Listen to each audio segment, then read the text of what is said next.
Have you seen this woman? If you're a TikTok user, I've got a very strong feeling that you have. Her name is Bobbi Althoff, and she has absolutely exploded recently because of the really good Wait. Oh, yeah, no. That is the name of the podcast, the really good podcast. I thought I read my script wrong, but we're good. My bad. She actually did TikTok for a while before she started uploading all these podcast clips, and she actually grew a pretty decent following from it. I used the Wayback Machine to find a snapshot of her TikTok from back then. The only one I was really able to get to load was this one from September of 2022. As you can see, she already had over 1 million followers by this point. I don't think she even started uploading the podcast clips until like April of this year. So why am I telling you all this? It has come to my attention that there are some people that believe Bobbi Althoff to be an industry plant, mainly because of how quickly she blew up, but also because of, you know, the caliber of guests that she was getting on her podcast, like on the regular. She first started uploading her podcast clips, and I mean, they were getting like really decent views. They were really skyrocketing her channel. But I didn't actually see anything from this woman until I saw this clip of her in Drake's bed. Hi guys, welcome to the Really Good Podcast with your host Bobbi Althoff. Today I'm here with, can you introduce yourself? Drake. That's not your name. That is my middle name. Yeah. That's not your real name. That's my government name, middle name. Why would you go by that? What's your first name? My first name is Aubrey. I see what you go with. Yeah. But yeah. Now, at first, I was like shocked because I don't think I'd ever seen Drake in a podcast environment before this. But how many podcasts do you think it took her to get Drake on her show? 20, 50, something to get her established as a name in podcasting? 4. It was her 4th podcast. So this obviously had a lot of people asking a lot of questions, myself included. I don't think Drake has even been on Joe Rogan. I tried looking it up, and all I could find are these like AI interviews of it. When you can have an AI just churn it out. Yeah, it's a deep question. But, you know, at the end of the day, I think there's something about the human touch, you know? Something that an AI just can't replicate, you know what I mean? That's the creepiest thing I've ever heard in my life. Like I said before, Bobbi has a decent follower count, but like, why would Drake want to go on her podcast? He stands to gain nothing from this, right? And that's what everyone's been saying. So let's talk about it. Now let me just start off by saying I think this whole idea of her being an industry plant is kind of ridiculous. I do definitely think there's a bit more happening behind the scenes that she's not telling us or that we don't know, but I don't think that she's just been planted to gain a following for what. I don't know why it would. I don't know. Some people's main argument is that she just randomly popped up on their For You page already famous, which, I mean, doesn't that happen all the time on TikTok? I mean, I don't know. I scroll through there for 5 minutes and I find 10 creators that have 10 million followers that I've never seen in my life. So I don't know if the idea of already being famous, I mean, I guess her having Drake on the podcast kind of is a different level, but you know, I feel like the argument's kind of weird. But genuinely, she didn't gain this following overnight. Like I said before, she had over 1 million followers like last year. People have known about Bobbi, just obviously not on this scale. But how did she go from not having a podcast and having 0 connections within the industry whatsoever to having the literal #1 podcast in the world? I mean, it's not anymore. Joe Rogan automatically like defaults to #1 right after the hype for any other podcast dies down at all. But she was #1 for a little bit. According to Bobbi, the timeline went like this. She saw that people on TikTok and YouTube were making a lot of money doing podcasts, so she figured that she'd give it a shot. So before she even started the podcast, she tried to figure out a way to, you know, stand out from everyone else. So her immediate idea is that she wants to have real celebrities on her podcast, because most of the podcasts you see, I think, are mainly YouTubers having other YouTube guests on, and while they are celebrities, I think in a lot of lights, they're not looked at as traditional celebrities, right? Even though some of these people are so famous that I don't even understand how they can't be looked at as A-list, but I don't know. And on top of that, she's been developing this persona, I guess you could call it, for quite some time. In her own words, she just describes her character as just a dry person. I got the idea in April to start a podcast. And I've always kind of done this character, which is just dry humor. And I was like, I'm just going to bring her along for a podcast. So when you interview these people, you're not Bobbi necessarily. No, yeah, I'm just like a really dry person.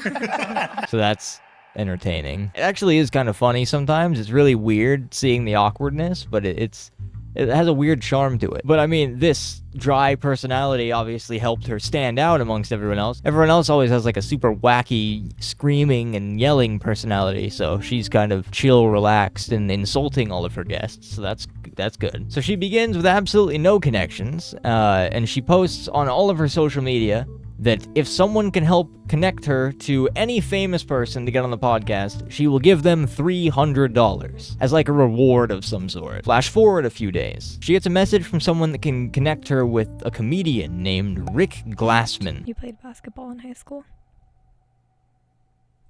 Did you?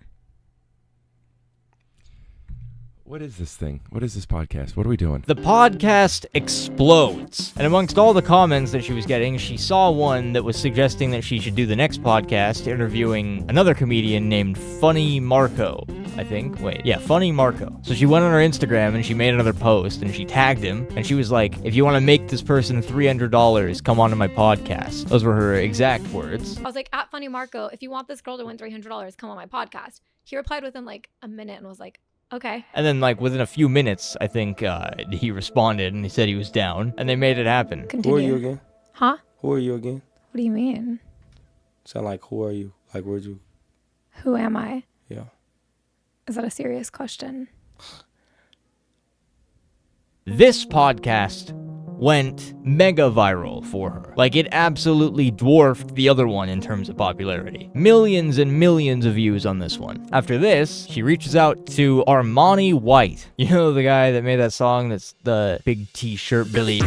That one. I think that interview did better than the first interview, but it didn't do anywhere near what the one with Funny Marco did. In fact, that one with Marco did so good that it apparently, according to Bobbi, reached Drake. Drake apparently ended up seeing the podcast with Marco, liking it, and then eventually he went and he followed Bobbi on her Instagram. And this is the part of the story that I think is a bit far-fetched, but I mean, I don't really have a better explanation for how it went down, so I mean, it could be fully plausible that it went just like how she said. It's just a little strange. Bobbi claims that she shot her shot and just DM'd Drake on Instagram, just asking him to come on the podcast. I think her exact words were, when are you coming on my podcast? He's like, he liked the video. And I was like, okay, I'm going to like shoot my shot to Drake. So I was like, come on my podcast. I said, when are you going to come on my podcast? And he just was He said, game right yeah, away. he was ready to do it. I flew out there like I think 3 days later. And then apparently, within minutes, he replied saying he was down, and he sent her his tour schedule. Now, if that's actually how it happened, that is awesome, and she should feel very honored, I think. I'm surprised someone like Drake even runs his own Instagram account to begin with. Honestly, it might be exactly how it went down. Like I said, I don't know any better explanation, but I have seen some stuff saying that she's managed by an agency called WME, and they apparently manage a lot of the A-list stars, including Champagne Papi himself. A lot of people speculate that behind the scenes, her management just kind of set up that podcast to blow her up, because they knew that would get views, having Drake on a podcast. They knew that. And this is one of the theories as to why she is an industry plant. But it doesn't really matter, I guess, because it worked. They met up and they did the podcast in Drake's bed. Am I your type? I'd do it. Thank you. Naturally, as you do. And the interview went fantastic. I mean, the awkwardness was really felt amongst everyone involved, I think. All right. Ask me a couple more Are you things. kicking me out? I'm just saying, like, People absolutely ate this shit up. Just the trailer alone that they posted for this got over 30 million views on TikTok. And since then, Bobbi has done interviews with Tyga, Lil Yachty, and Mark Cuban, of all people. But here's the weird thing. The podcast with Drake is gone. Nowhere to be found, actually. All that exists are re-uploads and like a few shorts that Bobbi had made back when she had posted the podcast. And they've also both unfollowed each other on Instagram since. I feel like I'm reporting like drama. This is weird. So, what happened? Well, when news of this began to break, the internet jumped to the absolute wildest conclusion possible, I think. In normal internet fashion, obviously. Everyone just kind of assumed that she had slept with Drake and it was ruining her marriage, so she hated him and took the podcast down. People are stupid. I mean, maybe that did happen. You know, I wasn't there. I don't know, but I doubt it. In fact, she said that it wasn't the case. This dude right here just straight up DM'd her and asked her if it happened, and she said she doesn't want to comment, but off the record, no, it didn't happen. Sylvana's like, I heard that Bobbi slept with Drake and is getting divorced. So I asked her. I DM'd Bobbi. What? You asked her, did you sleep with Drake and are you getting a divorce? Yeah. She's like, I'm not commenting on that publicly, but that's not true. Wait, so you just outed her? Oh. You just outed her not public comment? Well, it turns out that she's probably telling the truth, and it probably didn't happen, because we know what did happen. Drake screwed her, but in a different way. Apparently, during this interview, Drake started asking Bobbi about music taste or something, and he brings up the rapper Tyga, and she doesn't know who he is. And Drake is, like, shocked. So he pulls up a song that really, really showcases Tyga's skills and lyricism. Rack City. Yeah.